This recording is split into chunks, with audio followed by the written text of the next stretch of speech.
Welcome to Conversation with Haych. We have an amazing, one of the best producers of recent time. He's a Berklee music alumni like the likes of Quincy Jones, John Mayer, Robert Glasper, Sean Wright. You already know about Dirty Tunes and everything they're doing with their arrangements. You already know. And one of my favorites, Roy Hargrove. He's worked with award-winning artists such as Karen Clark Sheard, Kimbra, Marvin Sapp, the Wars Group, and many, many more. He's written over 1,000 songs, produced and written over 1,000 songs. That is crazy to me. He specializes in production, mixing and mastering. Make sure you subscribe to that YouTube channel where he has over 11,000, I think it's 11.3K that he has at the moment. So make sure you go subscribe. You're going to get that amazing content, like the drum videos. You're also going to get some new stems and plugins that he's got and how to mix and master. Go check it out. He feels music is one of the greatest forms of communication.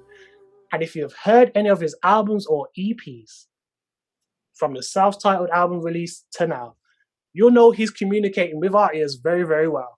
I introduce to you the all-round musician, the incredible songmaker, the producer, the mix and masterer, Y Hunter Music, aka Jan Hunter Jr. How you doing today, sir?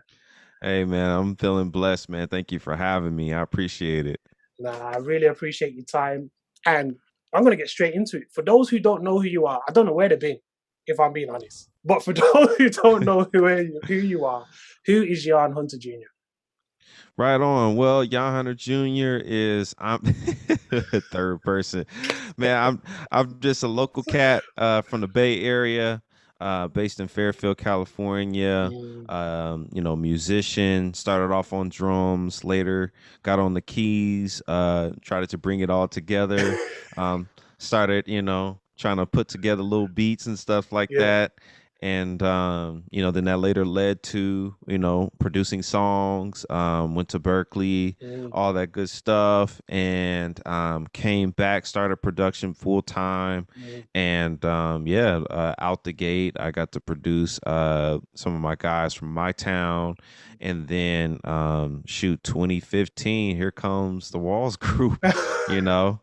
Crazy. And working with Alec Walls, and then working with Naomi Rain, working with Anale, a phenomenal international R&B artist. And she's doing her thing. And shout out to my man David Chua for connecting us and stuff like that. And so it's been phenomenal. So now just doing the content game, running a business full time via social media. So people ask me, what do you do now? I just say I'm a YouTuber. And that just sounds, it just sounds cool. Yeah. But within that, that means entrepreneur, e-commerce, all that. But I just lump it under, I'm just a YouTuber. You just put it all together. I'm a YouTuber. That's great. So in terms of early life, because obviously I was reading up about how you started playing drums at 3. No, he was on the pots and pans. Sorry, he was on the pots and pans, as every drummer starts off. Pots and pans, you're just at home, you just ding, ding, ding, ding. You start off like that because you ain't got a drum kit. But tell me, what was early life like, especially with your dad, Dr. Jan Hunter Sr., being a pastor of a church as well? What was that like? First starting out, it was hilarious. It was me trying to figure out my way around the drums in front of people in a service. So, my folks were like, get him off now. Get him off. Really? If he even, because at first, before I had the discipline and before I had the pocket and all that. Chops. Let's just be real. Let's just be real with it. You know what I'm saying? So I'll never forget, there was a service where who's now my brother-in-law, one of my guys, a long time ago. This was when I had the discipline somewhat. And my guy came into the service. You guys seen the memes. You know what I'm talking about. Your homie comes into service. It's time to show up, right? So my man came in, walking in. I was like, oh, bet, yep. And I decided to do this long, like 32 bar solo fill over a congregational song. And so my pops was just like, get him off. And so it was hilarious, man. I mean, yeah, I was crying at the time, then crying to You my said- mom and all that. But it's hilarious now, of course. But at the time, it was, oh my God, I was devastated, embarrassed, and all kinds of stuff. And so, but later though, we had a phenomenal music director come through the church. His name is Yeah. Carl Mason. Shout out to him. He got me hip to Larry Trotter, so I got exposed to Calvin Rogers and got Yeah. exposed to Gerald Hayward, Aaron Mm, Spears, and these drummers that could chop but also had good pocket. yeah. And so from that point on, being under Carl Mason's nurture and being sitting up under like Thomas Pridgeon, Eric Mm, Moore, they all came through the church. These are all like Bay Area, it's just family to us, yeah. honestly. Like it's just, it wasn't nothing for Eric Moore to come and sit in the service, you know what I mean? And so I sat up under him, Carlin McCullough, shout out to my god brother. Mm, And so they helped nurture me along with Carl Mason. They helped nurture me into a seasoned drummer. And so after that, it was a solid, smooth sailing after then. So it was a really good experience overall. With that discipline and embarrassment, it still worked to, yeah. Yeah. Yeah. help me where I'm at. Yeah. It propelled you to where you're at the moment, Mhm. and just to learn, because especially when you start out as a drummer, the first thing you want to do is chop Come chop on. chop chop chop chop chop, doubles on the kick. That's, you want to do all of that across the kick, and then it's only when you realize, okay, I'm not booking that gig. I'm not booking that gig.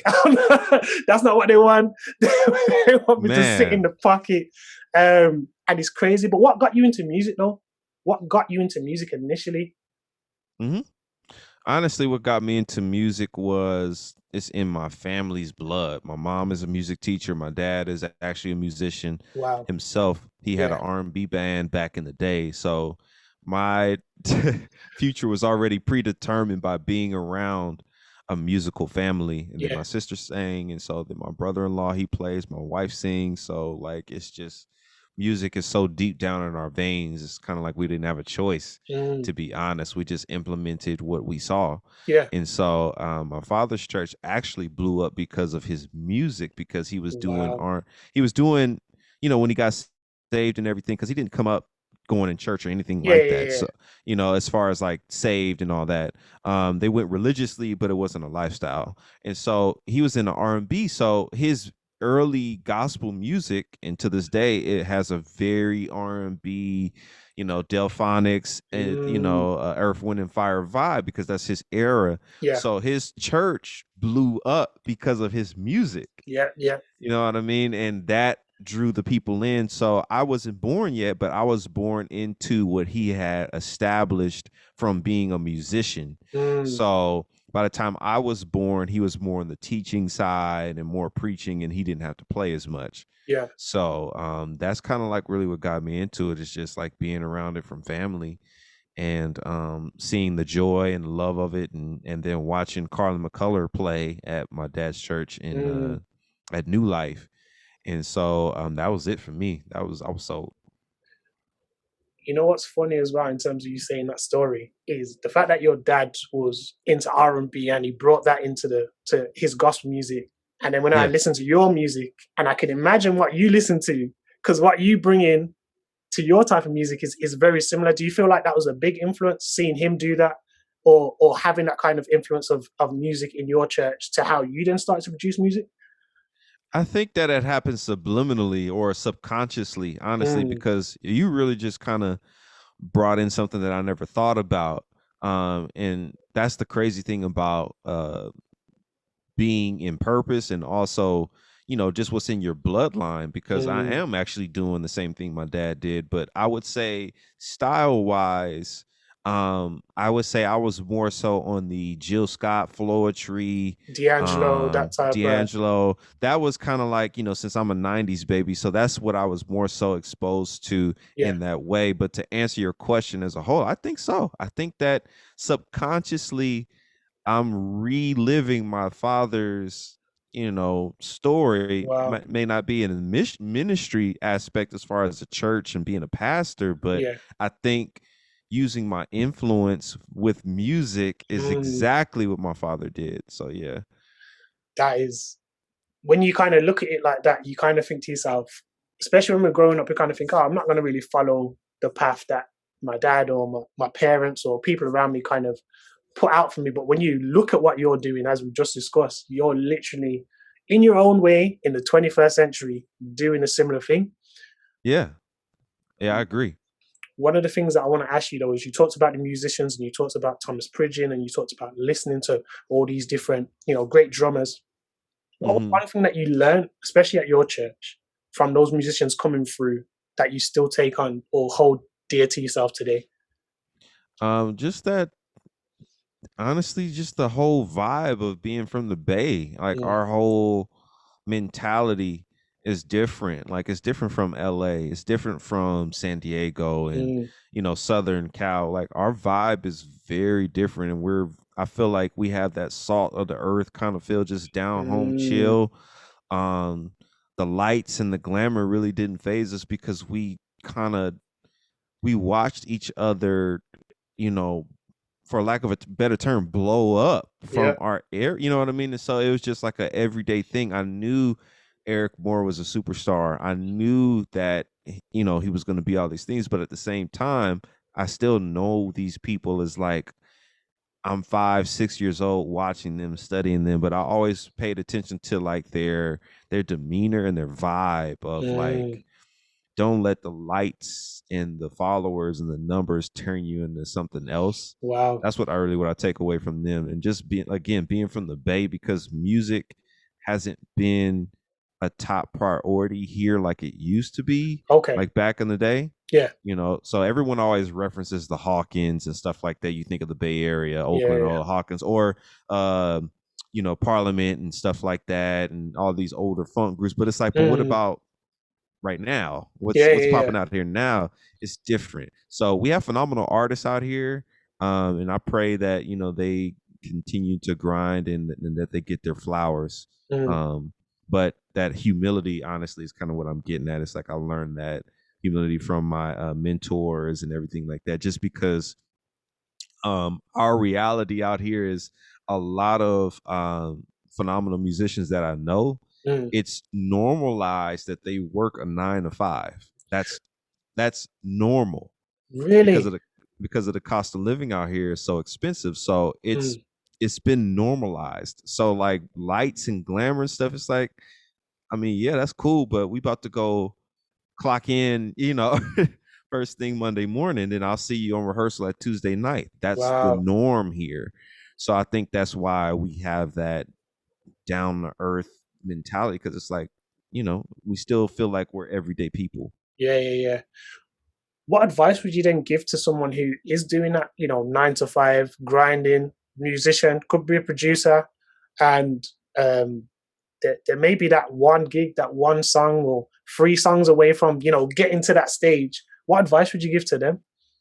Honestly, it's what I've been preaching. It's my new mission statement, which is build your own platform, build your own brand, and Mm, you build it to the point where you don't need a 9 to 5 anymore. You can control your own destiny to a certain extent. Of course, working in God's path, being a yeah. believer and all that, but more so, like, no, seriously, you can take control of your brand right now and actually control. That's what I'm literally living out Mm, right now. Is you don't have to wait for a hit song or a hit single or nothing like that, or that major opportunity. You can literally get your iPhone and post videos of yourself just being yourself, mm, and connecting with your audience. Your audience is now the new label. Your audience is now the wow. new um putting you on. It's your Yeah. followers. So they're the heroes. That is great advice. That is absolutely great advice. Build your brand from where you're at. That is amazing. But before music, was there anything else you was interested in, like in doing, or was it just literally music, music, music, music? No, it's actually starting to shine out now. So I actually was into art, still am. I have a massive sketchbook. I used to draw Dragon Ball Z characters, all the anime stuff, What? all that. Yeah. I wish I had it with me. But I have a sketchbook. I think it's somewhere in my apartment or something like that. But yeah, I was into that and also designing. So I was really into in computer class designing stuff, Yeah. using different apps, the old Adobe stuff, and creating. I was really into that. So now in hindsight, it's all coming together. So like all of my product boxes that you see and all my thumbnails are all done by me. It's all Wow, my stuff. So yeah. that's amazing. That is absolutely amazing.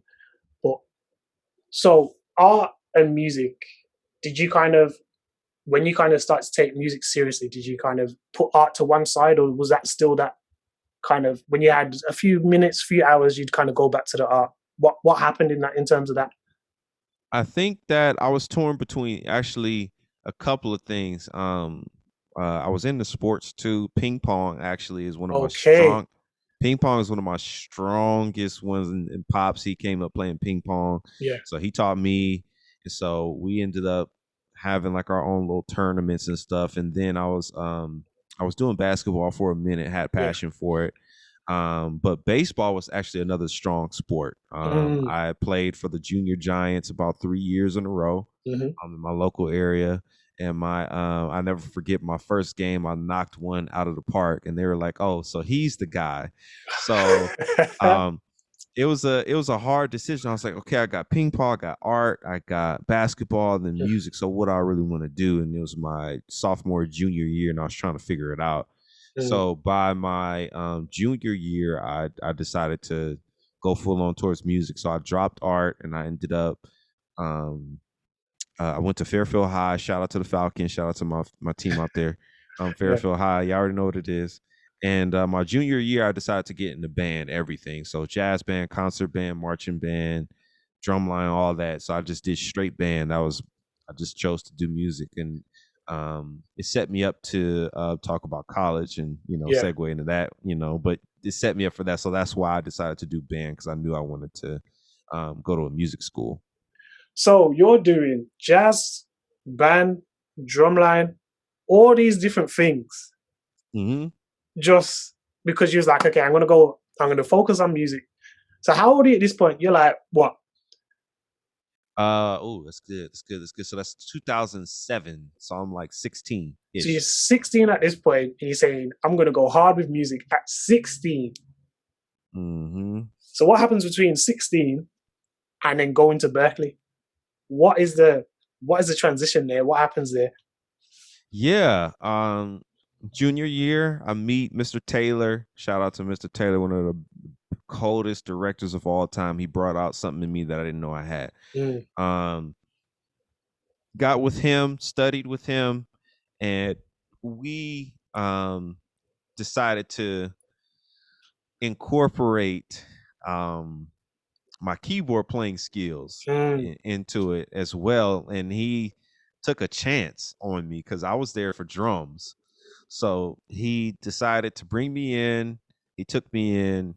We did the jazz thing. We did all these different competitions all over the Bay Area, mm, from Reno to shoot, even to DC to Arizona. We mm. did a lot of competitions, and so he set me up. I told him I wanted to go to Berklee and stuff like that. So he was like, "Okay, cool. You need to get your reading up. I know you know how to, you know, skim around, but Yeah, yeah, get your charts up." So he took me in and showed me how to read charts more effectively.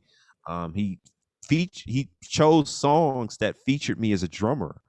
And he really looked out for me because he saw something in me that, again, like that I didn't see. So um 2000, summer of 2007 comes along. yeah. Mm, All in the Song, All in the Song program opens up from Berklee. I don't think they've ever done it again ever since. And they had 50,000 applicants to apply for that. And I think they only let 50 people in. I was one of the 50 that got into what? the All in the Song program. Yeah.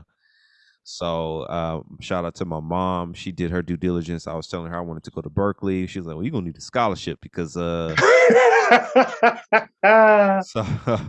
so man, God opened up a door. We did All in the Song.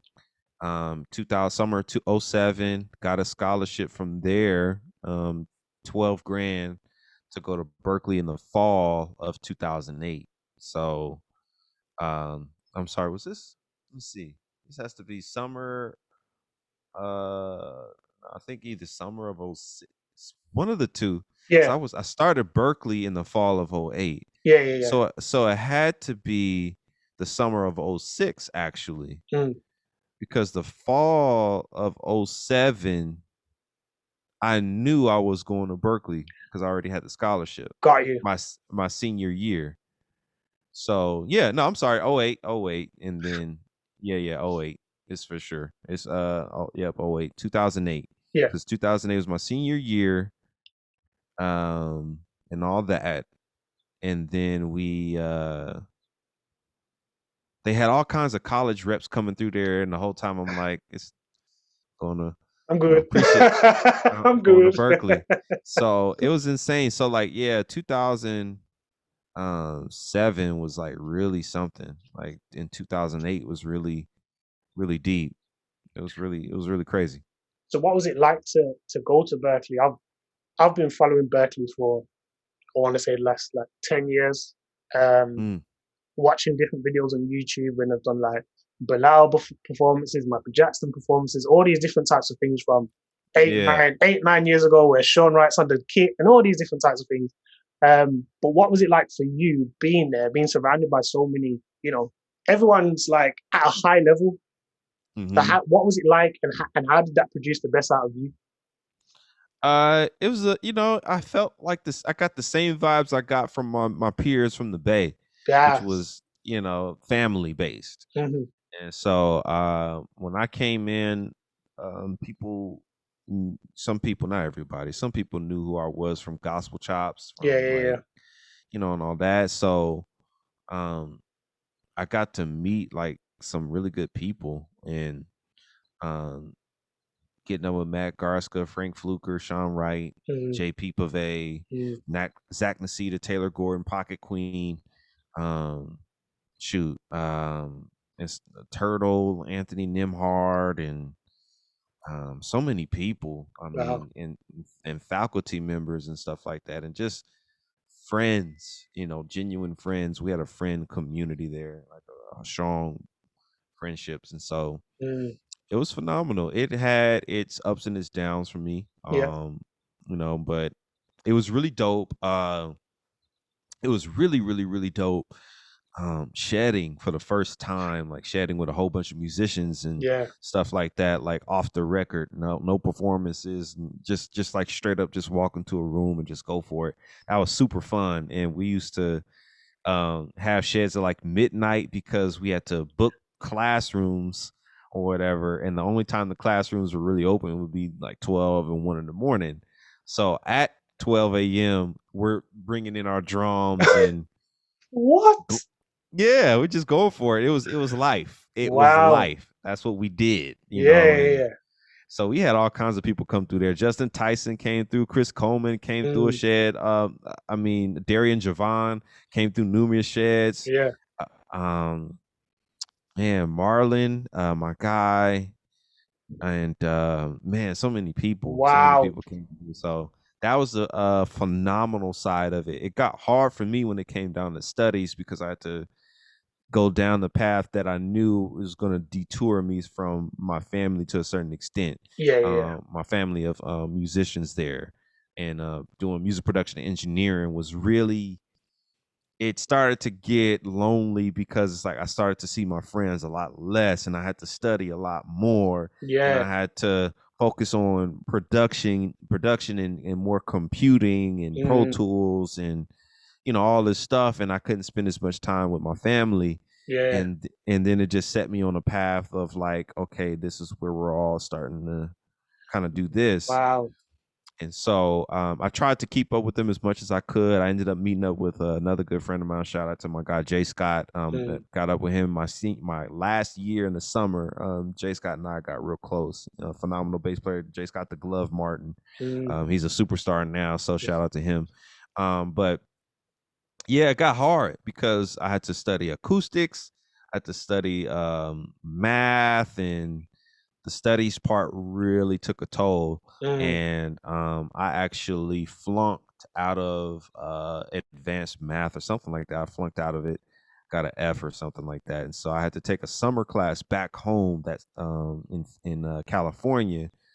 And that class didn't go well. And so I prayed. I was like, God, just open up my mind, give me an understanding. And so my Mm, math class was so over the top, like complex mm. here at home. When I went back to Berkeley to study math, it ended up becoming elementary for me. I actually understood Ah, it okay. because I was doing way harder stuff out here. Way above what So, you, yeah, yeah, so when I got back, man, I actually passed the class with like an A.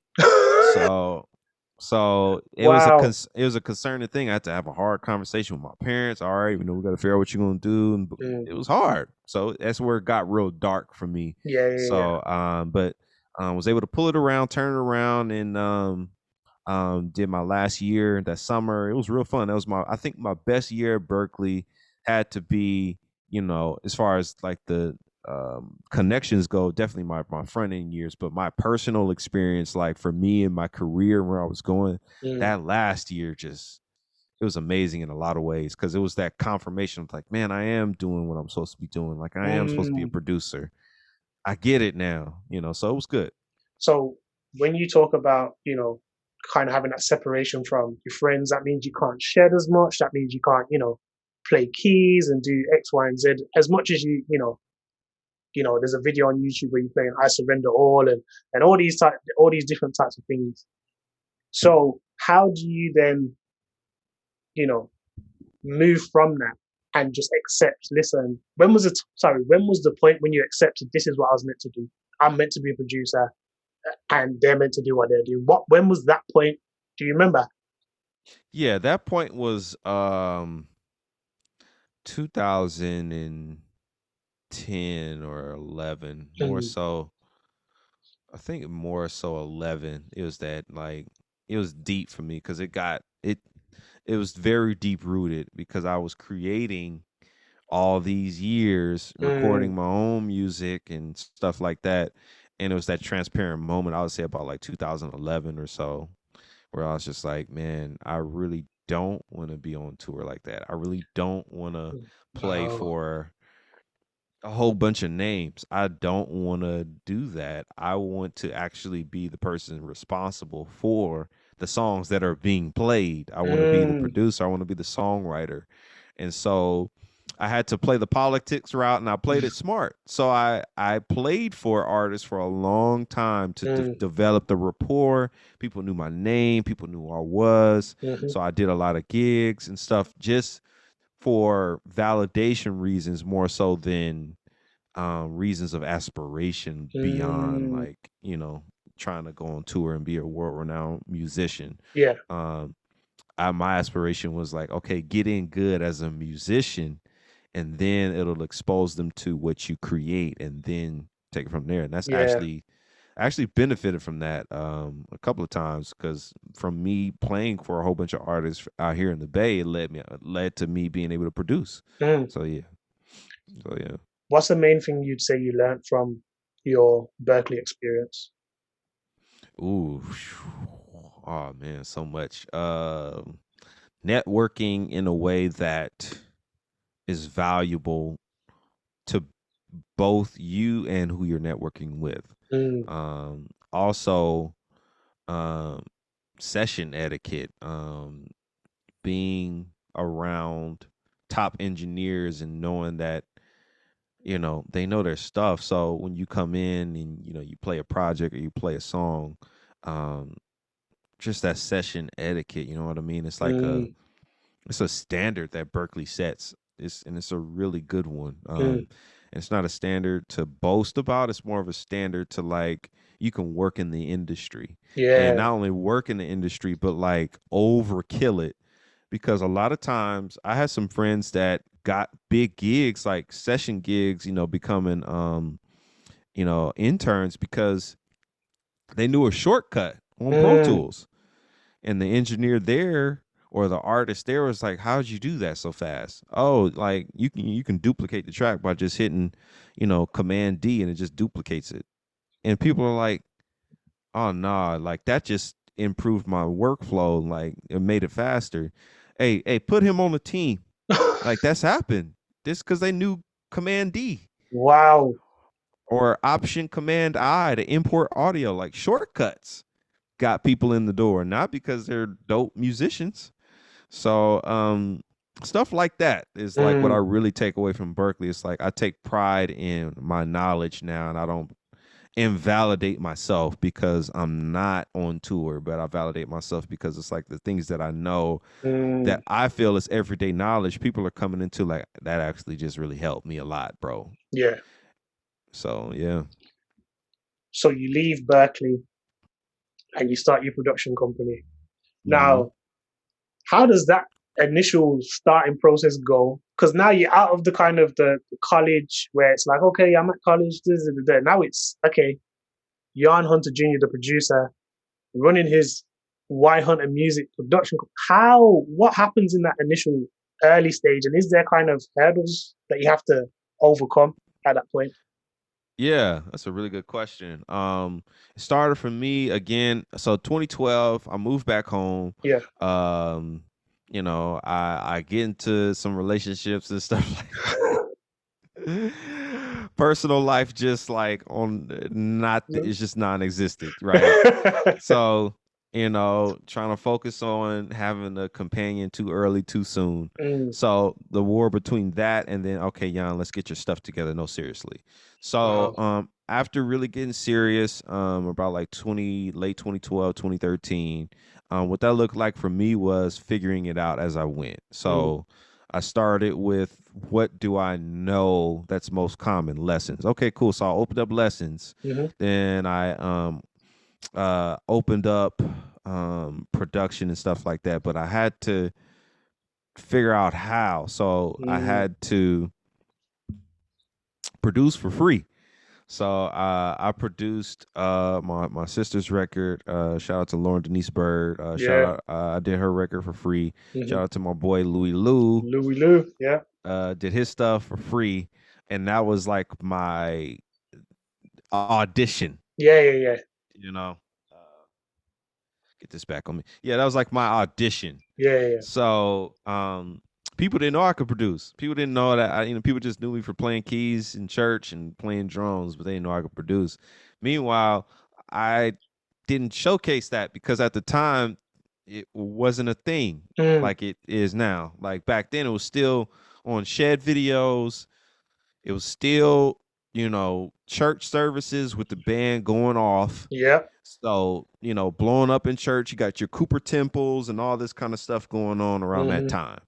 And then the birth of endorsements hitting the Bay Area and the birth of endorsements hitting the musicians community, like my peer group. Yeah. Yeah. Yeah. So production wasn't in the forefront like that. So I was like, fine, so didn't showcase it.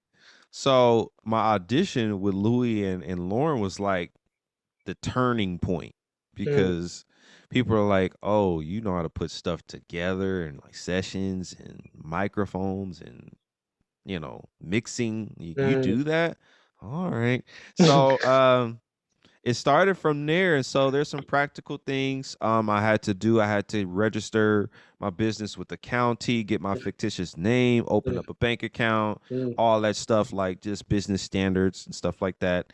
And once I did that and I opened up my business account, and I was getting married at the same time when I opened up my business account wow. officially. Yeah. And so moving over to from Bank of America, Yeah. to where we are now Yeah. Yeah. and Yeah. all that. So like it was just that framework that had to be laid down. And so yeah, I started producing, people started calling Mm, once they heard what I was doing.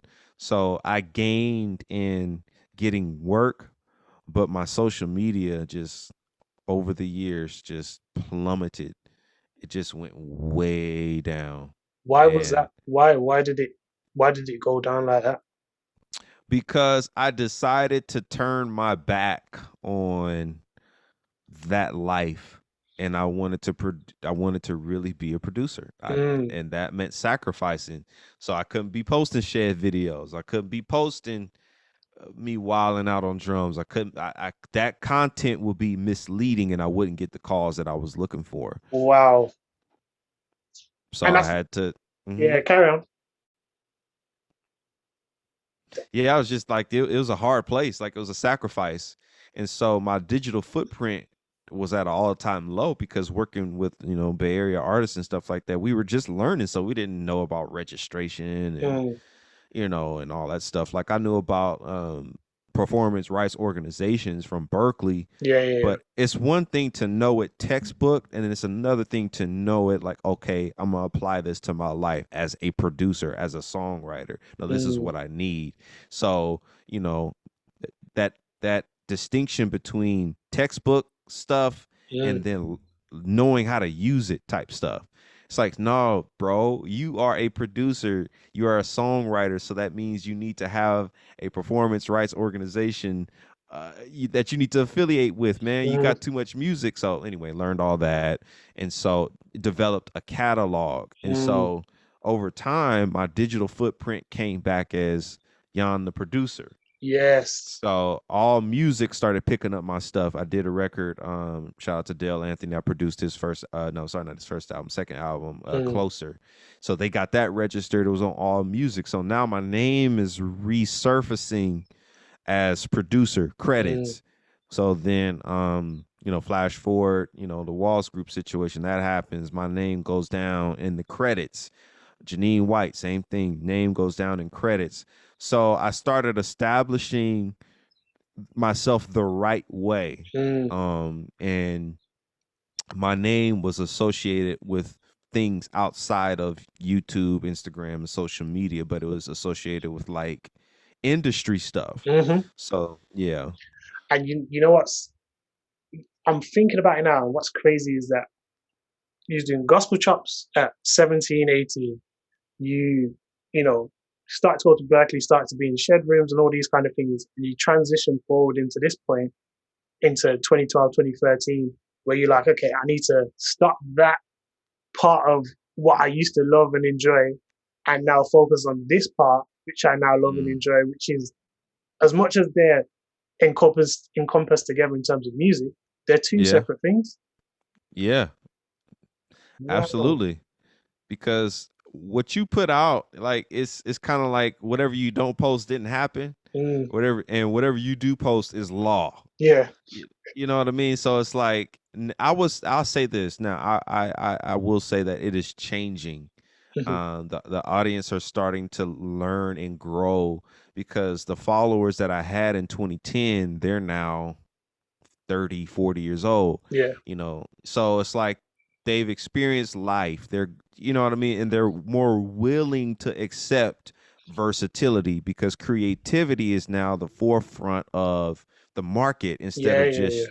So I will give everybody some slack, including myself. Like, it is changing though, but at the time, no, you couldn't do that. You had to post specifically what you did Mm. and communicate stuff, because I had to destruct my whole career. I was known for gospel chops and the official shop videos. Mm. The both of those followed me to this day, still do follow me for the rest of my life. And some people only know me for those two things. So I had to go through a season of I have to deconstruct that. So you're not going to see that content. You're not going to see shed stuff. You're not going to see, it's just going to be production, just to hammer it in. It's just is for someone who's a consumer of your music to imagine you had to go through that kind of workout and get through to get to a point where no, this can't happen. I need to do this to essentially rebrand yourself as Yeah, Jan Hunter, the producer, which is yeah, crazy. Which but it's necessary. yeah, Wow. yeah, So then yeah. you start to put your own music out, which is around 2014. You put out the Mm-hmm. self-titled album. Now, what is that like? Because you're producing for other Yeah. people up until that point. And then where do you go and you're just like, yeah, I'm going to produce for myself. This is mine. I'm going to put this out. Where? How does that happen? it was honestly it's all in collaboration. So when I was working on Louis stuff, we just finished his first joint, round 3. Mm. And I had been composing for years. So I let my man Louis hear my joint. He was like, yo, you should do a record, bro. Do your thing. And I was like, yeah, I was thinking about the same. So I played him Journey and I played him Breathe. He was the first person to hear those two tracks. Those two songs were Ooh. the only songs I had for the record. And he was like, just it's all up from here, bro. I mean, you do you. We just finished his. I saw the success of it. We did a CD release. He had 100 heads in there. We created a whole wave. So he was like, bro, do you? And I was like, all right, bet. So Hunter Jr. And so around that time, yeah, people, it's funny. Um, Getting people's reactions to it because people say it sounds like Doobie, stuff like that, and it does. There's influence from Doobie because there was a season where I did, have a Doobie season, stuff Yeah. like that. Man, that's my brother. I still listen. Yeah. I still listen to Doobie. So Yeah. I wouldn't say that I looked at Doobie and said, "Yup, boom, Yeah. now I'm gonna Yeah. do it." That wasn't it. It was actually um it was a foreign territory for me because Doobie sings. I Mm. don't. I can, but like that's not what I'm featuring. Yeah. Yeah. Yeah. So I was like, well, who do I have? Clasper, early Jacob Collier days Yeah. before people was, before he already had everything he Yeah. needed then. Mhm. But we'll just leave that right there. Yeah. So I was Yeah. looking at, Jacob, and it's like, okay, so here's two templates of people that are maybe not necessarily singing on every song. Mm. And so I was like, And I want to and do sorry, this. sorry. And then obviously Robert Glasper, Black Radio would have been around the same time as well. Yep.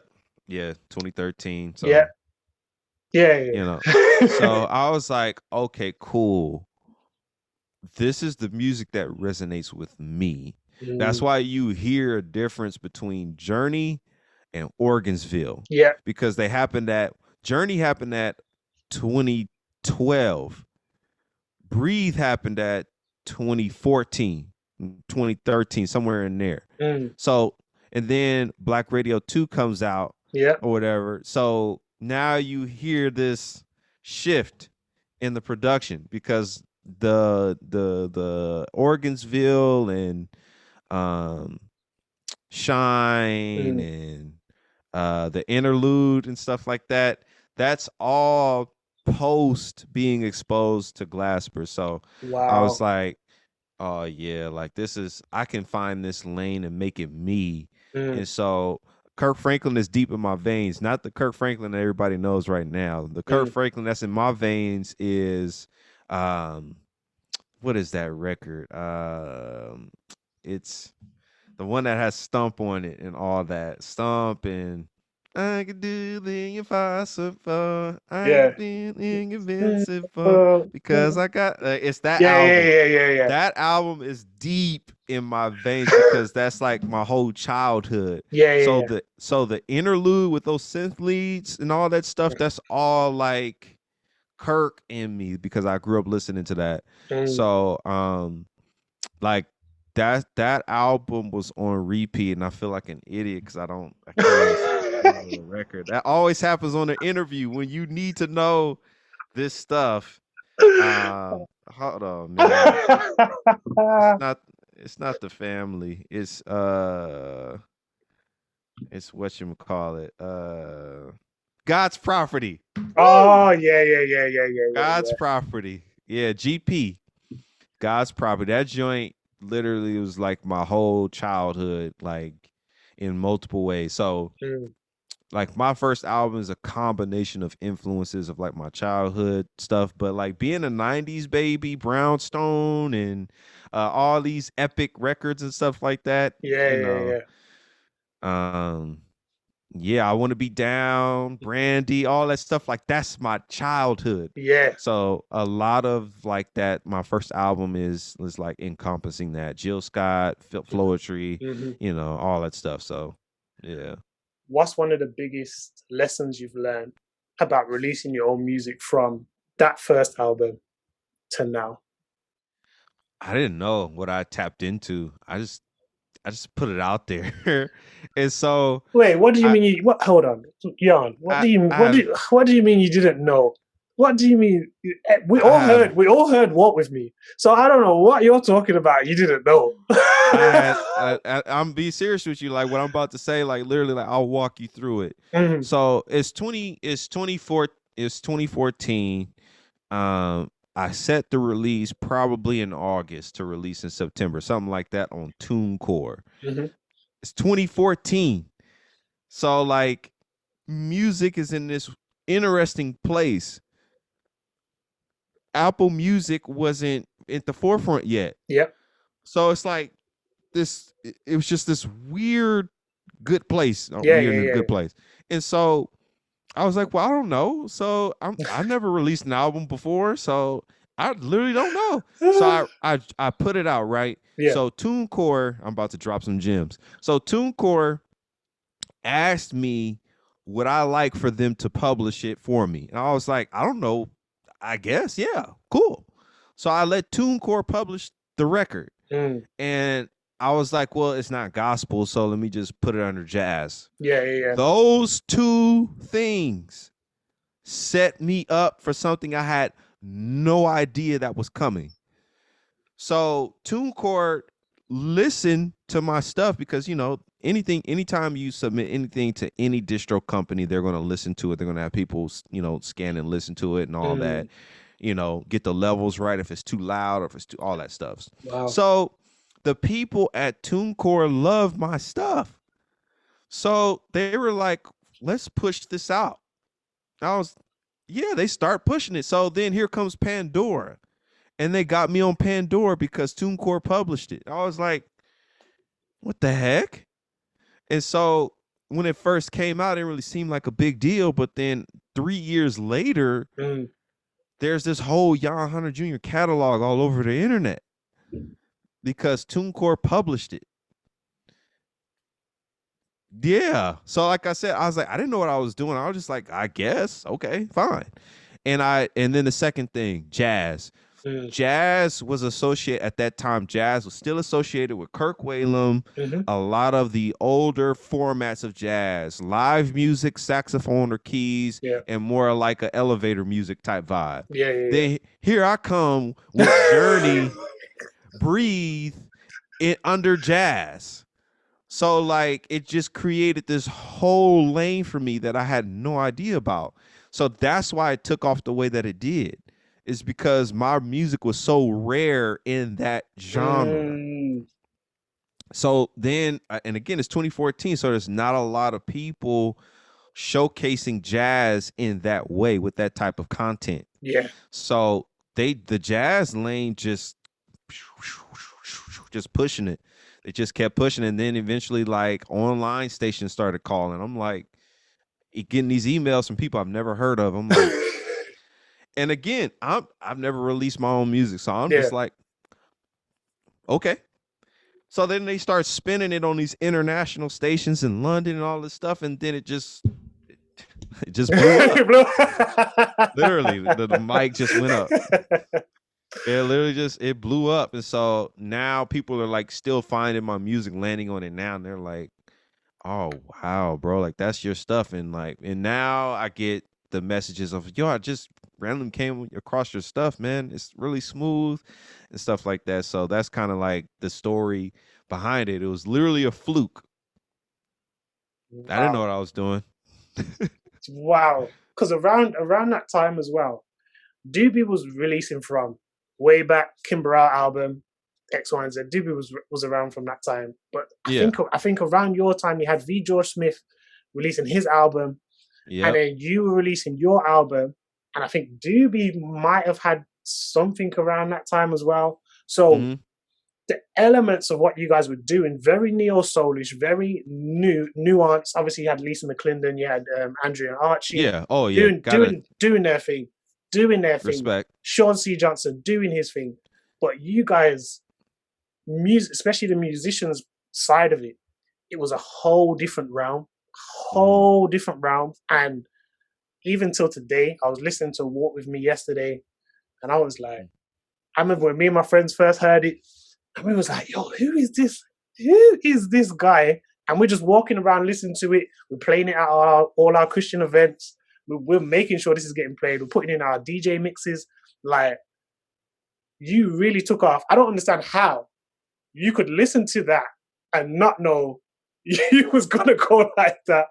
Because It's, I mean, again, like my area, like knowing my area, like mm, music for us,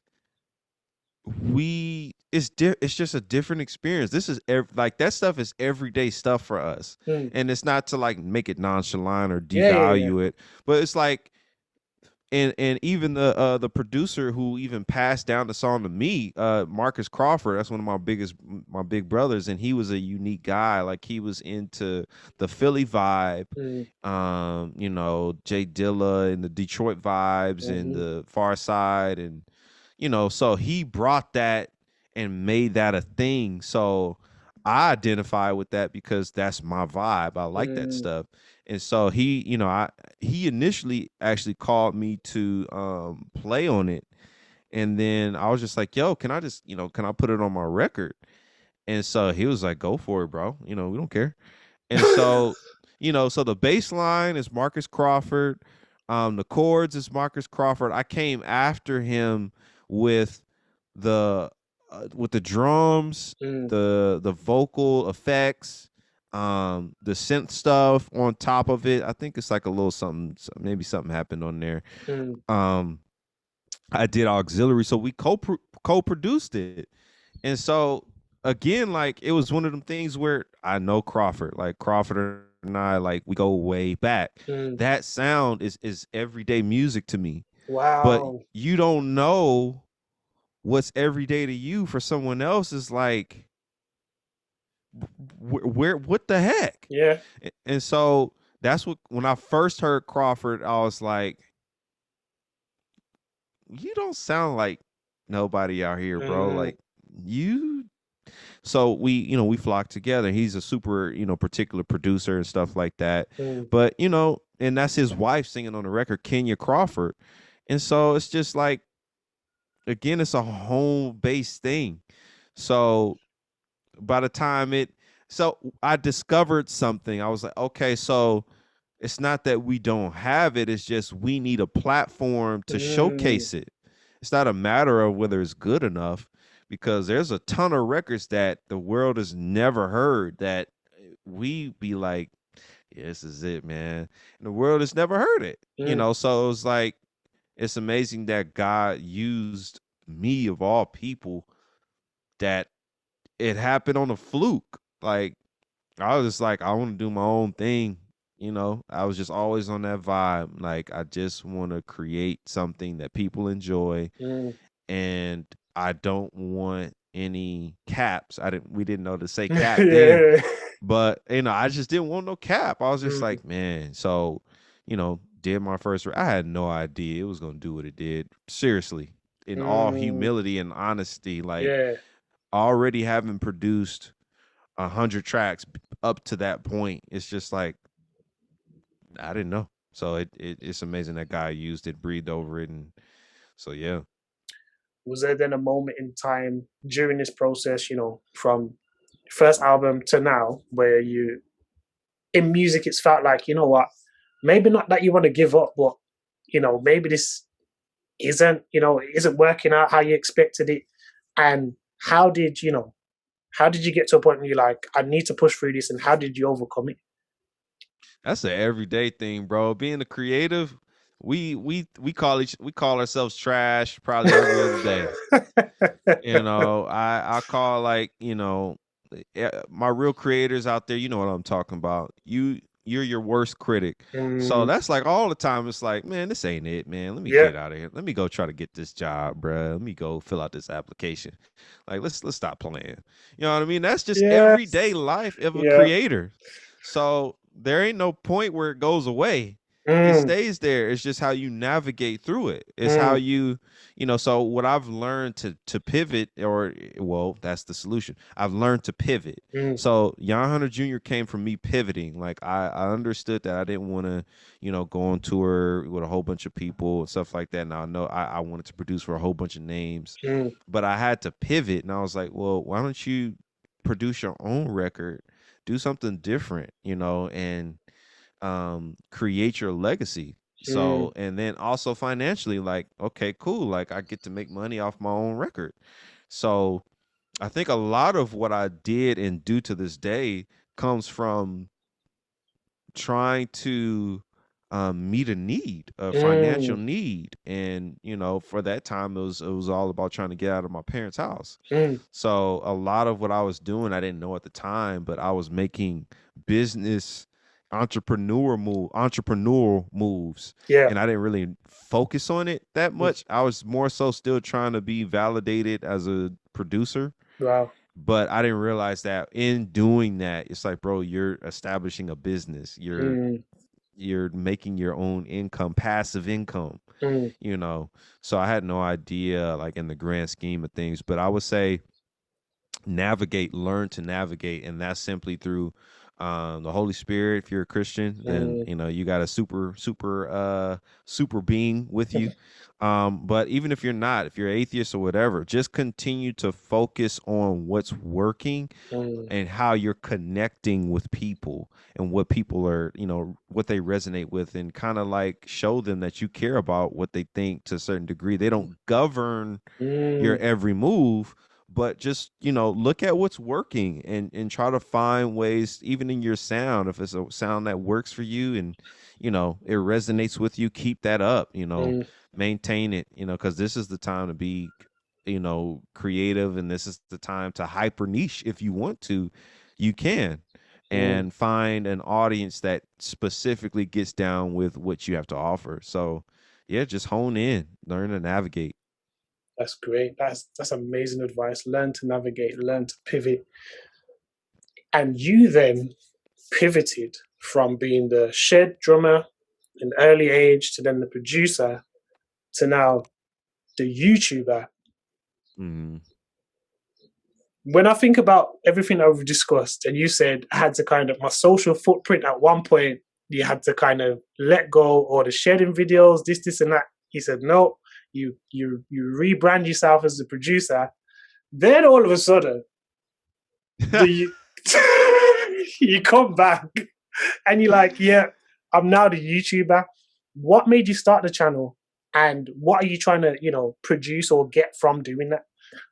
Yeah, so I was playing in church all my life, Yeah. and I just kept feeling this press. It's time, the time is up, the time is up, time is up. And I'm like, whatever. I'm gonna keep playing and just kind of figure it out. It's like, all right, time is up, time is up.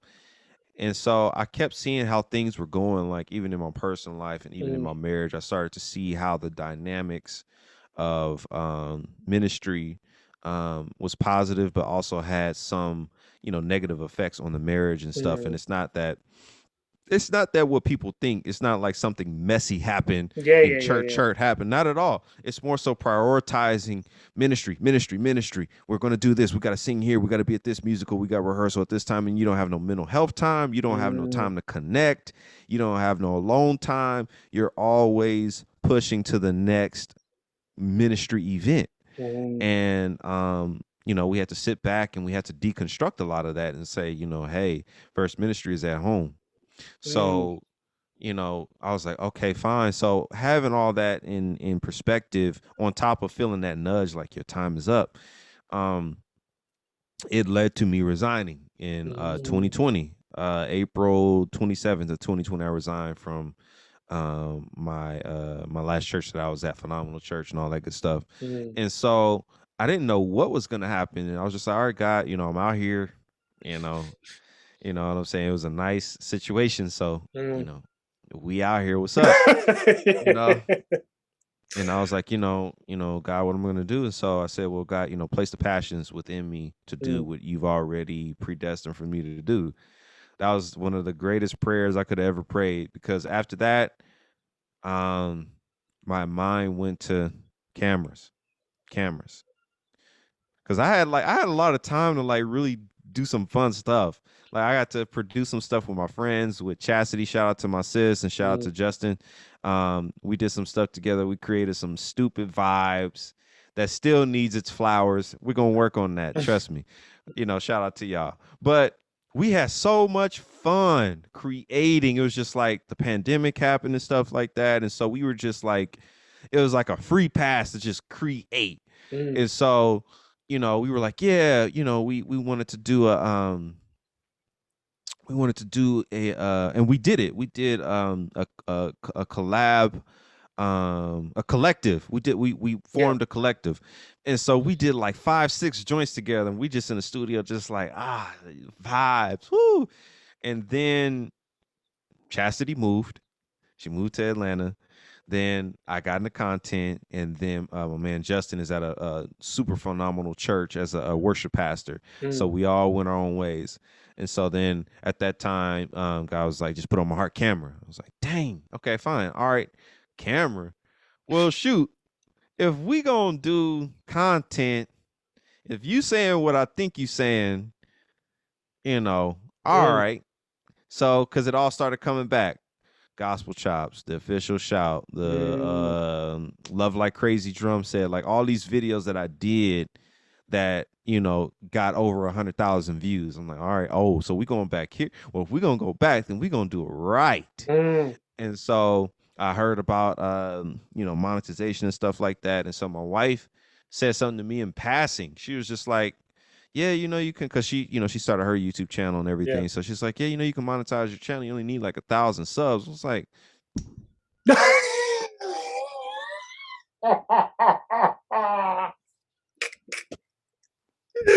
Yeah. I said, you need who? You need what? She was like, you only need 1,000 subs and like a couple of thousand watch hours. I was like, this is it.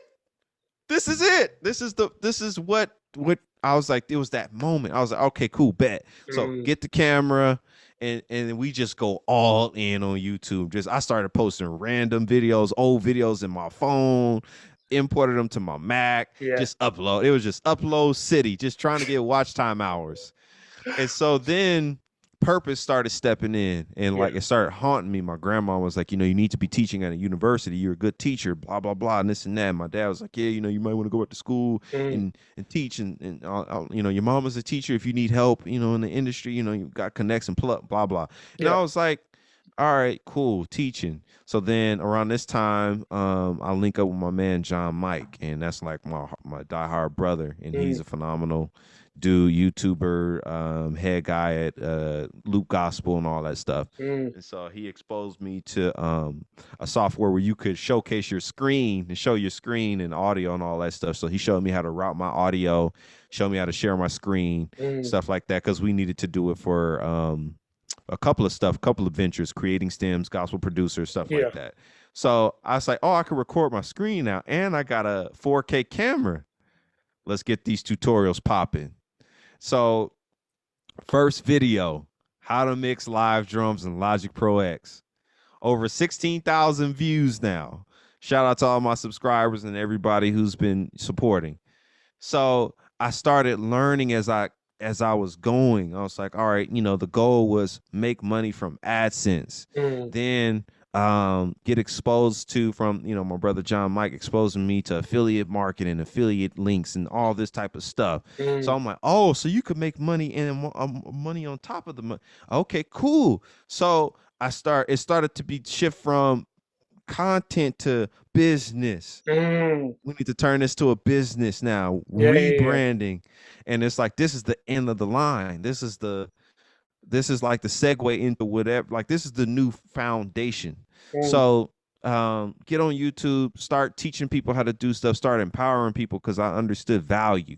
Yeah. So I'm like, well, eventually I'm gonna start selling products. Eventually I'm gonna start selling presets, but I need to show people that it's worth the investment by giving them value. Yeah. So I started going nuts, bro. Started getting on Instagram, how to do this, how to do that, how to do this. Here's a new upload. How to mix drums part 2. Then I was like, okay, well, show them who you are. Yeah. Show them what you do. So I started doing performance videos again. I started showcasing my own music, started performing live, and then started showcasing my artists, giving them their plug, started playing the stuff that I started producing with them back in 2014, 15. And it was just this reboot situation because I knew from my studies, if Mm, I played the drums, people will receive the music before they will receive the album art with the music playing in the background. mm, So I was like, here's my marketing strategy. Okay, cool. So I get on drums and it just all kind of just developed and went off from there. So YouTube for me is not just social media, it's my mm, business, but it's like my legacy. So mm. yeah. So that's where YouTube came in, and now I'm not even I'm platform agnostic now. Like I'm everywhere. I'm on YouTube. I'm on TikTok, Instagram, everything. Yeah, And imagine where you were, where you had to stop all of that social media to now, Yarn yeah, Hunter Jr. is everywhere on everything. That is a crazy transition. Crazy yeah. transition. But when you look back on everything that you've done, what are you most proud of? Even away from Mm. music, just look at life. What are you most proud of? I'm proud that I have specific moments. I'm proud that I decided to embrace being online at an early age. Mm, I'm proud that I didn't let my peers and people who said, "Oh man, you ain't got to do all that stuff, man. Like online and man, you need to gig." I'm glad that I listened to the Holy Spirit and was like, "Do it," because mm, I was a part of technology evolving through the years, mm, indirectly and directly. So I'm proud that I took that move, and I stood my ground. Even with my parents, with music, like I stood my ground with going to mm, Berklee, and things of that sort. I'm proud that I went to Berklee, and most importantly, I'm proud that I married my wife because if I didn't marry her, I don't know if I would have had that aha moment when she was like, you can monetize your YouTube channel. mm, Like, because who I would have been connected to outside of her would have been, all right, I need to be in LA in a whole bunch of studio rooms, working with this artist, working with this mm. executive producer. And that has its place. And I still have aspirations in its respect. Yeah. There's going to be a time where, I'm going to be released, to go back into the industry. But for Hmm. right now, I'm focused on the community, and focused on Mm, my support. So those three things, man, my wife major clutch with that. She pushed me into purpose, you know, mm, because she was talking about doing her YouTube channel, and I already had mine, and I had 7,000 subs at the time, and I didn't know about monetization and what that meant. So once I started going down that rabbit hole, it's a whole it's a whole nother community. It's a whole, just like in music overseas, you have your fans. The hmm. YouTube community is on something else. Mm, They it ain't no gatekeepers on YouTube. mm, It's mm. it's That's good. it's straight, and that's with any platform. That's with Instagram. Shout out to my Instagram followers. Y'all already know what it is. It's no gatekeepers no more. So it pushed me, like it started with YouTube, but I was like, nah, don't. I mean, lean in on YouTube, hands down. That's my bread and butter. Mm, But like, don't omit. Don't do what you did last time. mm, Last time I left behind people and things to pursue this. It's like, no, keep everybody involved this time, hmm. and grow together. So Mm. yeah, man. Nah, that's good. Last two questions. How important to you is your faith in God in everything that you do, and why? Uh, it's top priority. I've had to take videos down because the Holy Spirit's like, take it down. Mm, Yeah. So he governs the whole nine. He's running the show. I'm just a vessel. hmm. Honestly, it's his show. So I'm just a part of the cast members to Mm. be, you know what I mean? So that's how important it is. Like in the particular video I had to take down, it was going viral. I was showing my wife, I was like, yo, look at this, look at this. And she was kind of like, I don't know about. And I was like, I mean, it's just a cover. But long story short, Holy Spirit woke me up 4 a.m. in the morning, delete the video. I was like, all right, I did.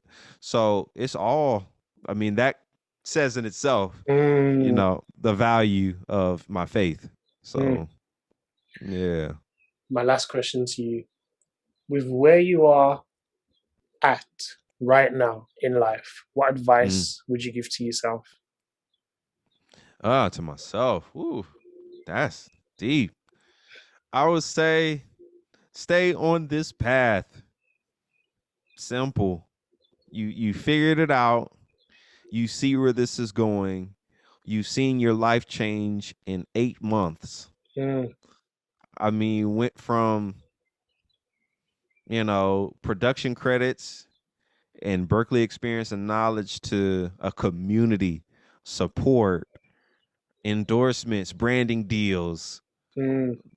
uh, cross branding, influence. People's lives are being changed, empowered, being able to speak and to impact others. Like that's what really all this is about. It's like, okay, cool, yeah, I benefit, okay, fine, but like at what expense though? At the expense of empowering others, at the expense Mm. of encouraging others, inspiring people. One of the top comments I get is such an inspiration.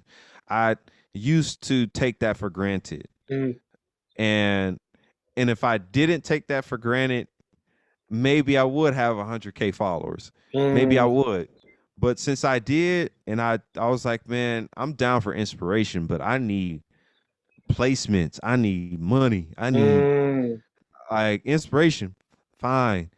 We got bills, fam. So Mm. if I'm inspiring, it can't end there. Like but I didn't feed that. It wasn't an exchange. It was just me showcasing I'm a producer and people are being inspired. My Mm. heart always has been, sincere in my walk in faith. And I think that's why God's grace has allowed my music to go where it Mm. has gone. But I would say like now, like my heart is in a different, I just had a whole heart transplant, man. Like I'm down for people. I have love for people, Mm. and it doesn't have to be in a church building. I could literally have my church on social media Mm. by reviewing snare drums and by showing people how to use tools that they have every day but don't know quite how to navigate through and change their lives. It's like, yeah, the spirit behind it is faith Mm. based, Mm.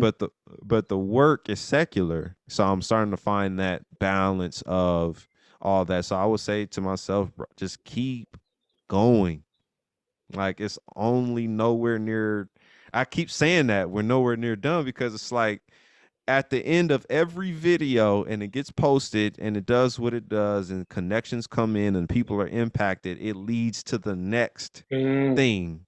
So it's like we can't stop. And so, even, God, something happens to me, go on, be with the Lord, whatever. I've left something behind for my family, for my supporters, for people to be influenced by. You can pull up any of my videos and remember me and remember my heart and remember that spirit behind it. Mm. So just keep going. Jan Hunter Jr., thank you so much. You dropped some gems in this episode. You just listen. You've given us everything. I really appreciate it. Thank you for your time, and just what you said. And to you guys watching, this has been Conversations with Haych, and we'll have more content coming for you very soon.